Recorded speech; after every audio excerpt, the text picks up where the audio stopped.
Hi ನಮಸ್ಕಾರ, ನಾನು ನಿಮ್ಮ ಗಂಗಾಧರ್.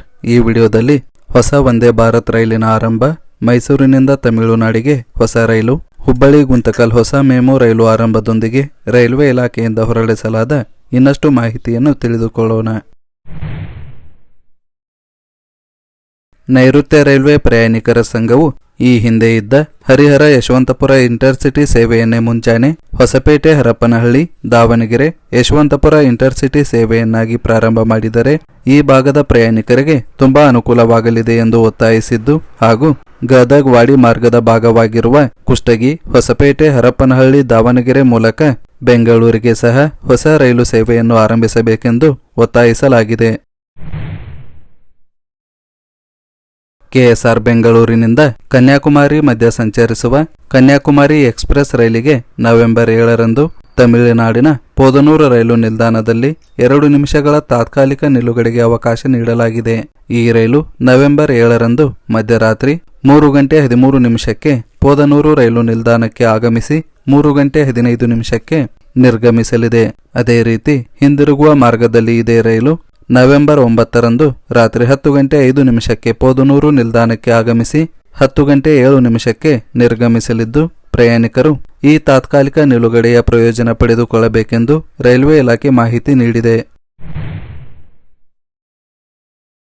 ರಾಮದುರ್ಗ ಮತ್ತು ಸೌದತ್ತಿ ಪಟ್ಟಣಗಳಲ್ಲಿ ಹೋರಾಟದ ಫಲವಾಗಿ 1660 ಕೋಟಿ ವೆಚ್ಚದ ಲೋಕಾಪುರ ಧಾರವಾಡ ರೈಲು ಮಾರ್ಗ ಯೋಜನೆಗೆ ತಾತ್ಕಾಲಿಕ ಅನುಮೋದನೆ ಸಿಕ್ಕಿದೆ ಎಂಬ ಮಾಹಿತಿ ಬರುತ್ತಿದ್ದು, ಈ ಬಗ್ಗೆ ಇನ್ನಷ್ಟೇ ರೈಲ್ವೆ ಸಚಿವಾಲಯ ಸ್ಪಷ್ಟಪಡಿಸಬೇಕಾಗಿದ್ದು, ಈ ರೈಲು ಯೋಜನೆ ಮಾರ್ಗದಿಂದಾಗಿ ಉತ್ತರ ಕರ್ನಾಟಕದ ಬೆಳಗಾವಿಯಲ್ಲಿಯೂ ರೈಲ್ವೆ ಯೋಜನೆಗಳು ತ್ವರಿತ ಕಾರ್ಯಗತಗೊಳಿಸುವ ಸುಳಿವು ಕಾಣುತ್ತಿದೆ. ಈ ಮೊದಲು ಹುಬ್ಬಳ್ಳಿ ಗುಂತಕಲ್ ಮಧ್ಯ ಸಂಚರಿಸುತ್ತಿದ್ದ ಸಾಂಪ್ರದಾಯಿಕ ಐಸಿಎಫ್ ರೈಲನ್ನು ಬದಲಾಯಿಸಿ ಅದೇ ವೇಳಾಪಟ್ಟಿಯಲ್ಲಿ ಮೆಮು ರೈಲು ಆರಂಭಿಸಲಾಗಿದ್ದು, ರಾಜ್ಯದಲ್ಲಿ ಬೆಂಗಳೂರು, ಮೈಸೂರು, ತುಮಕೂರು ಭಾಗದಲ್ಲಿ ಮಾತ್ರ ಸಂಚರಿಸುತ್ತಿರುವ ಮೆಮು ರೈಲು ಉತ್ತರ ಕರ್ನಾಟಕದಲ್ಲಿ ಮೊದಲ ಬಾರಿಗೆ ಹುಬ್ಬಳ್ಳಿ ವಿಭಾಗದ ಹುಬ್ಬಳ್ಳಿ, ಹೊಸಪೇಟೆ, ಗುಂತಕಲ್ ನಡುವೆ ಹೊಸ ಮೆಮು ರೈಲು ಅಕ್ಟೋಬರ್ 31ರಿಂದ ಸಂಚಾರ ಆರಂಭವಾಗಿದ್ದು, ವೇಗದ ಸಂಚಾರ, ಸುಸಜ್ಜಿತ ಕೋಚ್ಗಳು, ಮುಂದಿನ ನಿಲ್ದಾಣದ ಮಾಹಿತಿ ನೀಡುವ ಅತ್ಯಾಧುನಿಕ ರೈಲು ಆರಂಭದ ಬಗ್ಗೆ ಪ್ರಯಾಣಿಕರು ಸಂತಸ ವ್ಯಕ್ತಪಡಿಸಿದ್ದು, ಈ ರೈಲನ್ನು ಉತ್ತರ ಕರ್ನಾಟಕದಿಂದ ಬರುವಂತಹ ರಾಯರ ಭಕ್ತಾದಿಗಳಿಗೆ ಅನುಕೂಲವಾಗುವಂತೆ ಮಂತ್ರಾಲಯದವರೆಗೆ ಅಥವಾ ರಾಯಚೂರಿನವರೆಗೆ ವಿಸ್ತರಿಸಬೇಕೆಂದು ವಿಜಯನಗರ ರೈಲ್ವೆ ಬಳಕೆದಾರರ ಸಂಘ ಒತ್ತಾಯಿಸಿದೆ. ಕರ್ನಾಟಕದ ಬೆಂಗಳೂರಿನಿಂದ ಕೇರಳದ ಎರ್ನಾಕುಲಂ ಮಧ್ಯ ಹೊಸ ವಂದೇ ಭಾರತ್ ರೈಲು ಆರಂಭಿಸುವುದರ ಬಗ್ಗೆ ರೈಲ್ವೆ ಸಚಿವಾಲಯ ಅಧಿಕೃತ ಮಾಹಿತಿ ನೀಡಿದ್ದು, ಈ ಹೊಸ ವಂದೇ ಭಾರತ್ ರೈಲು ಬೆಂಗಳೂರಿನಿಂದ ಬೆಳಗ್ಗೆ 5 ಗಂಟೆ 10 ನಿಮಿಷಕ್ಕೆ ಹೊರಟು ಕೃಷ್ಣರಾಜಪುರಂ, ಸೇಲಂ, ಈರೋಡ್, ತಿರುಪ್ಪೂರು, ಕೊಯಮತ್ತೂರು, ಪಾಲಕ್ಕಾಡ್ ಮತ್ತು ತ್ರಿಶೂರ ನಿಲ್ದಾಣಗಳಲ್ಲಿನ ನಿಲುಗಡೆಯೊಂದಿಗೆ ಮಧ್ಯಾಹ್ನ 1 ಗಂಟೆ 50 ನಿಮಿಷಕ್ಕೆ ಎರ್ನಾಕುಲಂ ರೈಲು ನಿಲ್ದಾಣ ತಲುಪುತ್ತದೆ. ಇದೇ ರೈಲು ಹಿಂದಿರುಗುವ ಮಾರ್ಗದಲ್ಲಿ ಎರ್ನಾಕುಲಂನಿಂದ ಮಧ್ಯಾಹ್ನ 2 ಗಂಟೆ 20 ನಿಮಿಷಕ್ಕೆ ಹೊರಟು ರಾತ್ರಿ 11 ಗಂಟೆಗೆ ಬೆಂಗಳೂರಿಗೆ ಆಗಮಿಸಲಿದೆ. ಈ ಹಿಂದೆ ಹುಬ್ಬಳ್ಳಿಯಿಂದ ಭಗತ್ ಕಿ ಕೋಠಿ ಮಧ್ಯ ಹೊಸ ರೈಲು ಆರಂಭಿಸಿದಾಗ ಈ ರೈಲಿಗೆ ಭಾರೀ ಆಕ್ರೋಶ ವ್ಯಕ್ತವಾಗಿತ್ತು. ಇದೇ ಕಾರಣಕ್ಕಾಗಿ ಹೊಸ ವಂದೇ ಭಾರತ್ ರೈಲಿನ ನಿಯಮಿತ ಸೇವೆ ಆರಂಭಕ್ಕೂ ಮೊದಲು ಪರೀಕ್ಷಾರ್ಥ ವಿಶೇಷ ರೈಲು ಸಂಚಾರ ಸಾಧ್ಯತೆಯೂ ಇದ್ದು, ಹೀಗಾಗಿ ಬೆಂಗಳೂರು ಎರ್ನಾಕುಲಂ ಹೊಸ ವಂದೇ ಭಾರತ್ ರೈಲಿನ ಆರಂಭದ ಬಗ್ಗೆ ನಿರ್ದಿಷ್ಟ ದಿನಾಂಕವನ್ನು ರೈಲ್ವೆ ಸಚಿವಾಲಯ ಹೊರಡಿಸಿಲ್ಲ ಮತ್ತು ಪರೀಕ್ಷಾರ್ಥ ರೈಲ್ವೆ ಸಂಚಾರದ ಬಗ್ಗೆ ದಕ್ಷಿಣ ಹಾಗೂ ನೈಋತ್ಯ ರೈಲ್ವೆ ವಲಯಗಳಿಗೆ ತ್ವರಿತ ಸಿದ್ಧತೆ ಮಾಡಿಕೊಳ್ಳಲು ಸಚಿವಾಲಯ ನಿರ್ದೇಶನ ನೀಡಿದ್ದು, ನವೆಂಬರ್ ಮಧ್ಯಭಾಗದಿಂದ ಈ ರೈಲು ಆರಂಭವಾಗುವ ಸಾಧ್ಯತೆ ಇದೆ ಎಂದು ಹೇಳಲಾಗುತ್ತಿದೆ. ಪ್ರಯಾಣಿಕರ ಜನದಟ್ಟಣೆಯನ್ನು ನಿವಾರಿಸುವ ಉದ್ದೇಶದಿಂದ ರೈಲ್ವೆ ಇಲಾಖೆ ಮೈಸೂರಿನಿಂದ ತಮಿಳುನಾಡಿನ ಶಿವಗಂಗಾ ಜಿಲ್ಲೆಯ ಕರೈಕುಡಿ ರೈಲು ನಿಲ್ದಾಣಗಳ ಮಧ್ಯ ಒಂದು ಟ್ರಿಪ್ ವಿಶೇಷ ರೈಲು ಸಂಚಾರಕ್ಕೆ ಅವಕಾಶ ಮಾಡಿಕೊಟ್ಟಿದ್ದು, ಈ ರೈಲು ನವೆಂಬರ್ 8ರಂದು ಮೈಸೂರಿನಿಂದ ರಾತ್ರಿ 9 ಗಂಟೆ 20 ನಿಮಿಷಕ್ಕೆ ಹೊರಟು ಮಂಡ್ಯ, ಮದ್ದೂರು, ರಾಮನಗರ, ಕೆಎಸ್ಆರ್ ಬೆಂಗಳೂರು, ಬೆಂಗಳೂರು ಕಂಟೋನ್ಮೆಂಟ್, ಕೃಷ್ಣರಾಜಪುರಂ, ಬಂಗಾರಪೇಟೆ, ಸೇಲಂ, ನಮಕ್ಕಲ್, ಕರೂರು, ತಿರುಚಿರಪಲ್ಲಿ, ಪುಡುಕೊಟ್ಟೈ ಮಾರ್ಗವಾಗಿ ಮರುದಿನ ಬೆಳಿಗ್ಗೆ 11 ಗಂಟೆಗೆ ಕರೈಕುಡಿ ರೈಲು ನಿಲ್ದಾಣ ತಲುಪುತ್ತದೆ.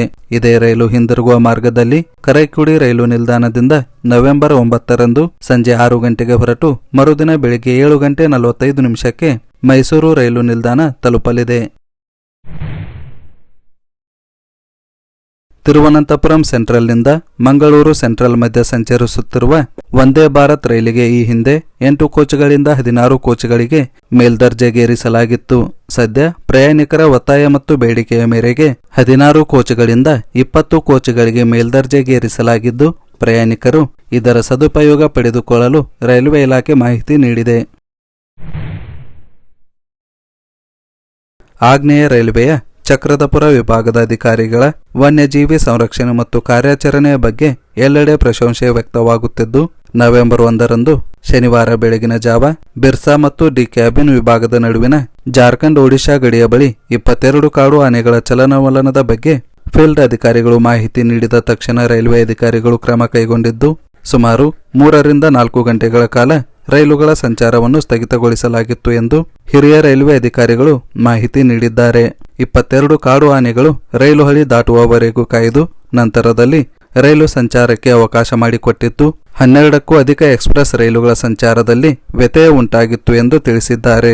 ತಾತ್ಕಾಲಿಕವಾಗಿ ರೈಲು ಸ್ಥಗಿತಗೊಳಿಸಿದ್ದರಿಂದ ಸಂಭವಿಸಬಹುದಾದ ಭಾರೀ ಅನಾಹುತವೊಂದು ತಪ್ಪಿದಂತಾಗಿದ್ದು, ಮೊದಮೊದಲು ಘಟನೆಯ ಬಗ್ಗೆ ತಿಳಿಯದ ಪ್ರಯಾಣಿಕರು ರೈಲು ಅಧಿಕಾರಿಗಳ ವಿರುದ್ಧ ಅಸಮಾಧಾನ ವ್ಯಕ್ತಪಡಿಸಿದ್ದರು. ಇದೀಗ ರೈಲು ಅಧಿಕಾರಿ ಮತ್ತು ಸಿಬ್ಬಂದಿಯವರ ಕಾರ್ಯದಕ್ಷತೆ ಹಾಗೂ ಮುಂಜಾಗ್ರತಾ ಕ್ರಮ ತಿಳಿದ ಪ್ರಯಾಣಿಕರು ಮತ್ತು ಸಾರ್ವಜನಿಕರು ಅಧಿಕಾರಿಗಳ ಕಾರ್ಯಕ್ಕೆ ಮೆಚ್ಚುಗೆ ವ್ಯಕ್ತಪಡಿಸುತ್ತಿದ್ದಾರೆ. ಇದಿಷ್ಟು ರೈಲ್ವೆ ಇಲಾಖೆಯಿಂದ ಹೊರಡಿಸಲಾದ ಮಾಹಿತಿಯಾಗಿದ್ದು, ಮುಂದಿನ ವಿಡಿಯೋದಲ್ಲಿ ಇನ್ನಷ್ಟು ಮಾಹಿತಿಯೊಂದಿಗೆ ಮತ್ತೆ ಸಿಗೋಣ. ಧನ್ಯವಾದಗಳು.